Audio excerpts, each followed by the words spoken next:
So, ito na, sa mga nagtatanong, sa mga nag-aabang, marami ng PPM sa atin. Bossing, anong pwedeng gear o primary gear na ikakabit natin kay Griffin para lumagdag ng konti ng top speed niya or mid-range or top in? Kasi masyado nang marangkada si Griffin.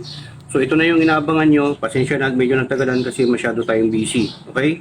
Actually, itong gear ko na to, na pang EDB, yan, makikita nyo naman, matagal na to. Siguro nabili ko na to mga 7 to 8 months.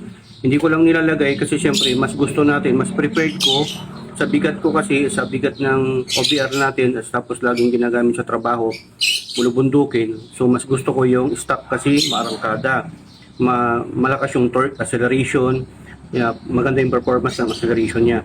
Kaya lang minsan nasa highway tayo, lalo na pag long ride, gusto din natin na matry yung top speed niya, yung may potential pa na ita-top speed niya.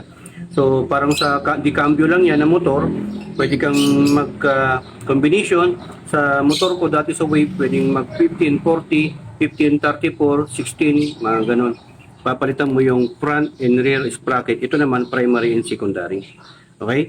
So ganun lang po yung pagkakabit nito. Ito na. Gayahin nyo lang po yung, sundan nyo lang po yung proseso na pinaggawa natin. Ingat lang sa pag-DIY, alam nyo naman, dalawa lang po ang meaning ng DIY. Do it yourself at syempre destroy it yourself. So ito mga ka-DIY, ingatan nyo rin to, dapat to nakalagay. So ito dito nakapasok ko. Yan, sa may airbox para hindi pasukan ng tubig. Kasi ito po yung butas niya. Meron pong butas yan. Marami din pong nagsasabi na, ay wala din yan, wala namang sumiting o walang butas. Meron po. Ito po, proven, no? Breather po yan.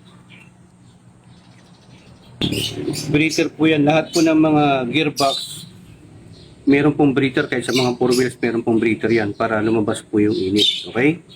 So, ingatan nyo po na matubigan para hindi pumasok yung tubig at magkukos ng kalawang dito sa gearings natin at sa bearing. Gearing at bearing. Okay?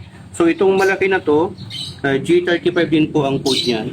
Ang gear combination na po nito ngayon mga ka-DIY ng Griffin 180 natin ay 55, 17, 43.